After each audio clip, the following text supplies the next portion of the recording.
Civic ভলেন্টিয়ারের দাদাগিরি, পাওনা টাকা চাওয়ায় দলবল নিয়ে হামলা, সিভিক ভলেন্টিয়ারের বিরুদ্ধে মারধরের অভিযোগ। আহত ব্যক্তি কলকাতার হাসপাতালে চিকিৎসাধীন। আমাদের সঙ্গে রয়েছেন প্রতিনিধি সন্তু। সন্তু, এই ঠিক কি কারণে এই দাদাগিরি চালালো সিভিক ভলেন্টিয়ার? দেখো, শামপুরের নাকল গ্রাম পঞ্চায়েত এলাকার বাসিন্দা শেখ আশফাক উদ্দিন, তার পরিবারের অভিযোগ এই শেখ আশফাক উদ্দিন বেশ কিছু টাকা কিন্তু ধার দিয়েছিল শামপুর থানায় কর্মরত সিভিক ভলেন্টিয়ার শেখ মইদুলকে। সেই টাকা চাওয়ানি মূলত ঘটনা, যেটা অভিযোগ 27 তারিখ কিন্তু আশফাকুদ্দিন যখন এটিএম এ টাকা তুলতে যায় সেই সময় কিন্তু তাকে রাস্তায় ধরে সিভিক ভলেন্টিয়ার নেতৃত্বে বেধড়ক মারধর করা এবং মারধর করে তাকে রক্তাক্ত অবস্থায় কিন্তু পুকুরে ফেলে দেওয়া হয়। এরপরে কিন্তু তার বাড়ির লোকজন তাকে প্রথমে শামপুরের গ্রামীণ হাসপাতালে নিয়ে যায় এবং সেখান থেকে শরৎচন্দ্র মেডিকেল কলেজ হাসপাতালে নিয়ে যায় এবং গত 28 তারিখ কিন্তু শামপুর থানায় অভিযোগ দায়ের করলো। পরিবারের দাবি যে তার পক্ষ থেকে পুলিশ কিন্তু কাউকে এখনো গ্রেফতার করতে পারেনি, যদিও পুলিশের দাবি এখনো পর্যন্ত ঘটনার তদন্ত চলছে। এই ঘটনায় কিন্তু গতকাল রাতে ওই ব্যক্তিকে কিন্তু কলকাতার একটি হাসপাতালে স্থানান্তরিত করা হয়েছে। অভিযুক্ত সিভিক ভলেন্টিয়ার সে কোথায়? দেখো, পরিবারের দাবি যে অভিযুক্ত যে সিভিক ভলেন্টিয়ার সে কিন্তু এলাকাতেই রয়েছে, তার বিরুদ্ধে থানায় ইতিমধ্যেই কিন্তু অভিযোগ দায়ের করা হয়েছে, কিন্তু পুলিশের তরফ থেকে কিন্তু এখনো পর্যন্ত কোনো গ্রেপ্তার বা জিজ্ঞাসাবাদ পর্যন্তটুকু করা হয়নি, এমনটাই কিন্তু পরিবারের অভিযোগ। যদিও এক্ষেত্রে পুলিশের দাবি যে ঘটনার তদন্ত চলছে। বেশ, ধন্যবাদ সন্তু। শেখ মইদুল সিভিক পুলিশ আমার দাদার সঙ্গে টাকার লেনদেন করতো, আমার দাদার কাছ থেকে টাকা ধার নিত। আমার দাদা টাকা চাওয়ার ফলে 2-4 বার গন্ডগোলও হয়েছিল। সিভিক পুলিশ ওর নেতৃত্বে শেখ শরীফ আর শেখ সাবির ও আরও 5-7 জন লোক ছেলে মিলে আমার দাদাকে রড, বাঁশ আর হাতে এবং পিস্তলও ছিল, আমার দাদাকে বনের ভিতরে নিয়ে যে মেরে পুকুরে ফেলে দিয়েছিল। তার সঙ্গে সিভিক পুলিশ শেখ মইদুলও আছে এবং ওর নেতৃত্বেই পুরো ঘটনাটা ওই ঘটিয়েছে সিভিক পুলিশ। একটু আবহাওয়ার খবরের দিকে নজর রাখি। উত্তরের আকাশে দুর্যোগের কালো মেঘ, আজ থেকে অতি ভারী বৃষ্টি। দার্জিলিং, কালিম্পং, জলপাইগুড়িতে অতি ভারী বৃষ্টির আশঙ্কা। আমাদের সঙ্গে রয়েছেন প্রতিনিধি বিশ্বজিৎ, আজকের জন্য কি আপডেট দিচ্ছে আলিপুর আবহাওয়া দফতর? জলপাইগুড়িতে প্রবল বৃষ্টির আশঙ্কা রয়েছে। জলপাইগুড়িতে দু এক জায়গায় বৃষ্টির পরিমাণ 200 মিলিমিটার ছাড়িয়ে যেতে পারে, অর্থাৎ চরম বৃষ্টির বা প্রবল বৃষ্টির আশঙ্কা করা হচ্ছে। এছাড়াও পার্বত্য এলাকা দার্জিলিং, কালিম্পং, আলিপুরদুয়ার এবং কোচবিহার এই জেলাগুলিতেও যেমন ভারী থেকে অতি ভারী বৃষ্টি থাকবে, তেমনি উত্তর দিনাজপুরেও ভারী বৃষ্টির সতর্কতা থাকছে। কিছুটা মালদা এবং দক্ষিণ দিনাজপুরেও বিক্ষিপ্তভাবে বৃষ্টি হবে, অর্থাৎ উত্তরবঙ্গ জুড়েই বৃষ্টির দাপট থাকবে। পার্বত্য এলাকায় ধসের আশঙ্কা করা হচ্ছে এবং সিকিম সহ পার্বত্য এলাকায় যেভাবে বৃষ্টি হবে তাতে নদীর জলস্তর আরো এক দফায় বাড়তে পারে, এমন আশঙ্কাও করা হচ্ছে। আজ এই সতর্কবার্তা অর্থাৎ প্রবল বৃষ্টির সতর্কবার্তা রয়েছে। আগামীকালও বিক্ষিপ্তভাবে 2-3 জেলাতে ভারী বৃষ্টির সম্ভাবনা থাকছে উত্তরবঙ্গের ক্ষেত্রে। রবিবার পর্যন্ত এই বিক্ষিপ্তভাবে বজ্রবিদ্যুৎ সহ বৃষ্টি থাকবে উত্তরবঙ্গে। সোমবার থেকে আকাশ পরিষ্কার হওয়ার সম্ভাবনা রয়েছে। বেশ, ধন্যবাদ বিশ্বজিৎ।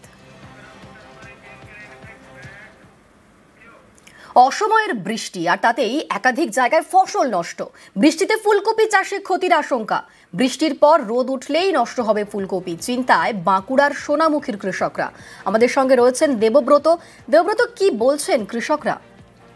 একদমই, দেখো, আতঙ্কিত এলাকার কৃষকরা, কারণ তারা জানাচ্ছে মহাজনের কাছে ঋণ নিয়ে তারা চাষ করেছে। কেউ বিগত যে ফসল সেই ফসল বিক্রি করে চাষ করেছে, কারণ আগামী ফসল তারা রোপণ করবে এই ধান্দায়। এবং এই ফুলকপি বিক্রি করে একটু বাড়তি পয়সা মুনাফা হয় কৃষকদের, কারণ তাদের কৃষিকাজ করেই কিন্তু সংসার চলে। এই গত কয়েকদিন ধরে টানা বৃষ্টি আর যার জেরেই কিন্তু মাথায় হাত কৃষকদের, কারণ এর পরেও যদি বৃষ্টি হতে থাকে এই সমস্ত কপি কিন্তু নষ্ট হয়ে যাবে, কারণ এরপর রোদ উঠলেই কিন্তু এই সমস্ত কপি পচন ধরতে শুরু করবে। কারণ এখন কৃষকদের বিঘার পর বিঘা জমি কিন্তু ফুলকপি চাষ রয়েছে। সোনামুখী ব্লকের উত্তর নিত্যানন্দপুর, কেনেটি এই সমস্ত এলাকাগুলিতে কিন্তু কৃষি প্রধান এলাকা, তাই এরা কফি চাষ করেছে। তবে এভাবে নষ্ট হলে কিন্তু মাথায় হাত পড়বে। সরকার যদি তাদের কোনো সাহায্য করে সেই পথেই তাদের বসে থাকতে হবে। অনিন্দিতা। বেশ, ধন্যবাদ। ফুল তো ফুটে গেছে, এবার নষ্ট হয়ে গেছে, ওই তো বিক্রি তো হবে না, এখন তো কোথায় নিয়ে যাবে এই জলের ইয়েতে, আর ওই কফি তো সব পচে যাচ্ছে। দাম তো নেই, 2 টাকা 1 টাকা পিস হয়ে গেছে এই মুহূর্তে বাজারে। এবারে যারা খুচরো বিচ্ছে তাদের হয়তো একটু পয়সা হচ্ছে, আর বিক্রি আবার এত ফুল ফুটে গেলে কেউ কিনবে কে কপি? সম্পূর্ণ সব কপিটাই পচে যেতে চায়, এই বৃষ্টি পড়লেই পচে যায়, ফুটে যায়, সব নষ্ট হয়ে যায়।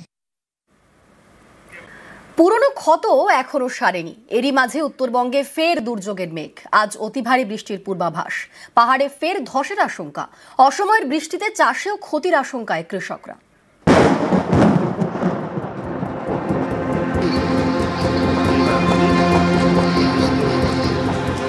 চৌঠা অক্টোবর, উত্তরবঙ্গে দুর্যোগ, তছনছ একের পর এক এলাকা।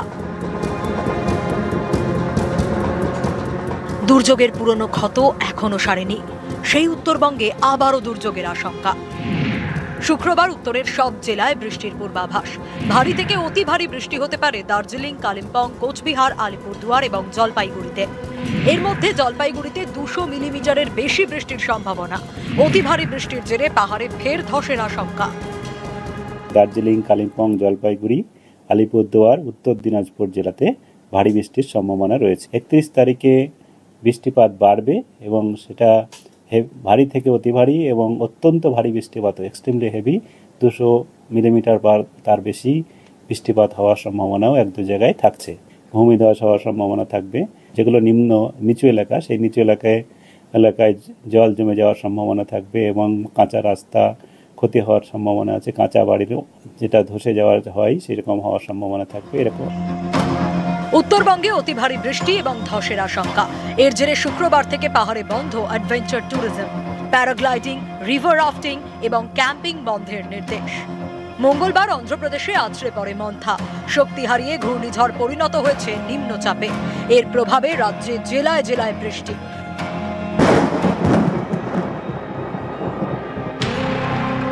জলপাইগুড়ি সদর, রাজগঞ্জ, ময়নাগুড়ি, এখানকার বিস্তীর্ণ এলাকা তিস্তার চরে। বিঘার পর বিঘা জমিতে নতুন আলু চাষ হয়।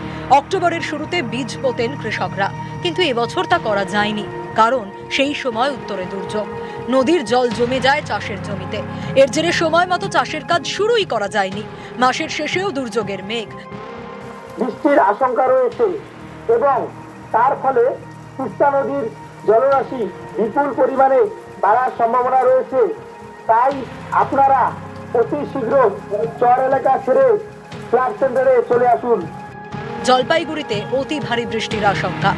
এর জেরে ফের পিছিয়ে গেল নতুন আলুর চাষ। ওয়েদার খারাপের জন্য আমরা এখন সাহস পাচ্ছি না যে জমিটা লাগাবো। এখন লাগাতে গেলে মনে করে যে যদি কোনো সময় যদি জল টল বেশি হয়ে যায় ঘূর্ণিঝড়ে টরে, তাহলে আমাদের আলুটা পচে যাবে, আমি ওটা কিছু করতে পারবো না। এর জন্যই আমরা খুব চিন্তার মধ্যে আছি।